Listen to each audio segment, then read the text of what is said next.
Et la levée de l'immunité parlementaire d'un député dans une procédure judiciaire pendante est un préalable pour que cette personne puisse répondre des chefs d'accusation ou ne serait-ce que comme témoin dans la procédure concernée. C'est pour cette raison que j'ai dit et rappelé que nous, députés, nous avons le devoir, voire même l'obligation, de respecter et de faire respecter la présomption d'innocence du député concerné, pour ne pas citer son nom. De respecter et de faire respecter sa dignité de député et bref de citoyen. D'inviter également tout un chacun à collaborer dans le sens de permettre à la justice de faire toute la lumière sur une affaire pendante. C'est-à-dire nous devons, pas en tant qu'acteur judiciaire, agir, mais nous devons faire en sorte que notre acte ne puisse pas constituer un obstacle, mais permettre à la justice d'avoir toute la lumière sur une affaire pendante et permettre à ce député également de contribuer à la manifestation de la vérité.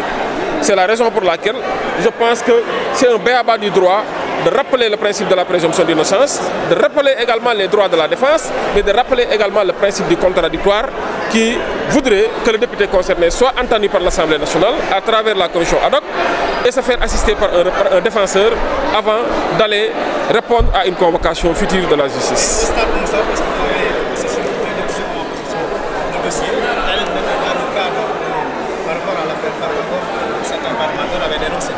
Écoutez, par rapport à la précédente affaire,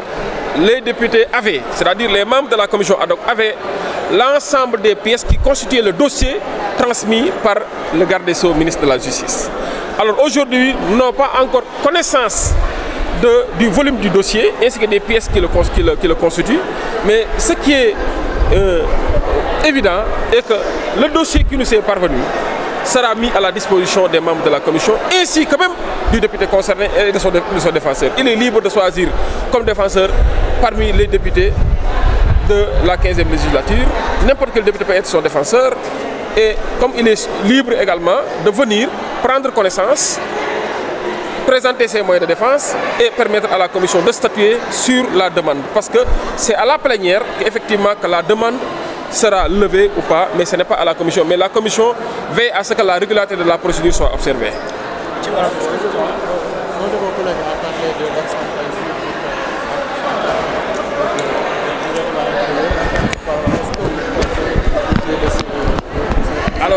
Alors là, c'est le président de l'Assemblée nationale ou les membres du bureau qui doivent statuer sur cette demande parce que ce sont eux qui sont habilités effectivement à donner suite ou pas à cette demande.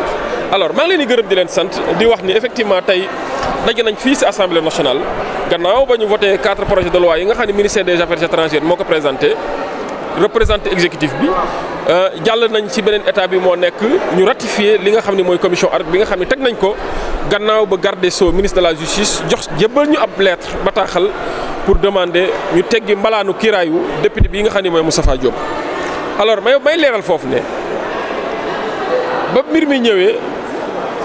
membre du bureau yi statué nañ ci maanaam càmbar nañ li leen garde des Sceaux jox bañ ci paree convoqué nañ président la conférence des présidents ba conférence des présidents paree saisir nañ le président de la commission des lois pour commission des lois liñ naan mu chargé wu des travaux ci biir commission des lois bañ convoqué nit ñi bañ ñëwee tànn nañ ñi nga xamante ni lañ jàpp ni ñoo war a constituer la commission ad hoc bi nga xam ne article 52 moo ni dañ kaa war a constituer pour wàllum demande mbalaanu kiraay bi ñu war a lever. ba loolu weesoo tamit def nañ liggéey bi andi nañ ko assemblée pour assemblée mën a ratifier nag la commission pour mu nekk une instance officielle. gannaaw bañ ko ratifier moom président de l'Assemblée nationale wax na ni war nañoo daje pour ñu constituer bureau bu ñu constituer bureau ba pare bureau bi dina dérouler benn calendrier de travail. calendrier de travail nag moo ñuy permettre nag ñu jëblu nag ci mbir mi. et mbir mi moo nekk rek ne comme ni ko texte yi waxee dinañ fexe député bi nga xam ne ni moom la mbir mi concerné boobu député dinañ ko woo buñ ko woowee fekk ñun càmbar nañ lii dossier bi nga xam ne moom la ñu jox bu ñëwee tamit dinañ ko tegal dossier bi mu càmbar ko bu ko càmbaree ba pare am na droit défenseur bi nga xam ne député lay doon maanaam mooy avocat am fii mu càmbar en même temps bu paree tamit mën nañ ko see déglu buñ ci paree dinañ def suñu rapport décidé souverainement en tant que commission ad hoc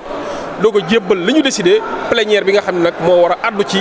ndax mbalaanu kiraay bi dina fi jóge wala du fi jóge waaye li am solo ba am solo rek mooy ma fàttali ne commission ad hoc wala assemblée nationale duñu justice duñu service d'enquête ñëwuñu pour leeral mbir mi ñu koy jiiñ ndax am na wala amul ñoom dañuy ñëw rek pour liggéey ba justice mën a def liggéeyam maanaam ñu bañ a nekk obstacle ñu bañ a nekk galgal ci justice waaye nag du tere dinañ respecté dinañ fexe tamit ba ñëpp respecté lii di muy àq ak yelleefu député bi nga xam ne moom la concerné benn àq bi njëkk a respecté mooy présomption d'innocence tant que justice attewul ba mu jeex ba sës def na wala deful mënuñu see wax il est présumé innocent beneen bi mooy ñun ñëwuñu pour di ko galgal wala di ko xeex déedéet dinañ respecté ak xam ak yelleefam parce que loolu bu ñu ko defee suñu bopp lañ ko defal en tant que député ba tax na kii di défenseur am dina ko teewee may fàttali tamit ne am na ay pratiques parlementaires yi fi tàmm di am booy xool texte bi waxul lool parce que article 52 dañuy député bi dafa war a ñëw obligation la le député doit comparaître kon obligation la bu ñëw léegi nag daan nañu toléré bu ñëwulee défenseur am ñëw mais loolu tamit tolérance la rek mais tolérance boobu du droit privilège la rek mais c'est pas un droit mais li am solo ba am solo rek mooy député bi bu ñëwee dina mën a permettre mu yëkkati kàddu addu ci mbir mi dina permettre tamit ñu gën a xam li nga xam ne moom lañ koy toppee parce que dinañ jël dossier mettre à sa disposition mu xool ko ba mu jeex su ko defee nag ñu may assemblée nationale nag mu daje fi mu war a daje muy plénière ñu statuer ci demande bi nga xam ni justice def na ko à travers le garde des Sceaux ministre de la justice. bu ko defee nag bu demee nag justice mën na setal boppam bu demee justice mën na leeral mbir mi même bu setalee boppam ba pare peut-être mën naa setal keneen wala. mu wax dëgg ji leer nañ bu ko defee bu dëgg ji leeree parce que dégg naa ci moom ci ay waxam ci li ma for rek ci weewu béy comme sénégalais yëpp mooy moom moo gën a yàkkamti pour dem kon yaa xayt yi lu ñu am jafe-jafe du ñu am benn difficulté pour mu dem leeral parce que il y va même de l'honorabilité d'un député il y va également de l'honorabilité de la 15e législature parce que 15e législature bi tamit nekk ñu fi pour leneen lu dul li nga xam ne fii la ñu askan bi woo ñu taxaw ci incha allah ñu def ko moom mat sëkk loolu rek moo nekkoon kàddu yi di dalal xelu ñëpp attewuñu attewaanuñu te dinañ respecté ak xam ak yelleefam incha allah maa ngi leen di gërëm di leen sant. jërëjëf merci voilà merci beaucoup kon jaajëfal leen bu baax a baax ñi nga xam te ne yéen a ñu doon suivre kon mu nekkoon li nga xam te ne moom moo ñu fi dajale woon tey mu jëmoon ci li nga xamante ne moom moo di ay ordre du jour yu si mel ne vote projet de loi numéro 04 06 07 08 waaye également lu jëm ci li nga xamante moo di constituer commission ad hoc bi la nga xam ne moo war a saytu lever immunité parlementaire kii di honorable député Moustapha Diop kon mbokk yi sant leen gërëm leen bu baax a baax jox leen dig daje très prochainement incha allah jaa ngeen jëf.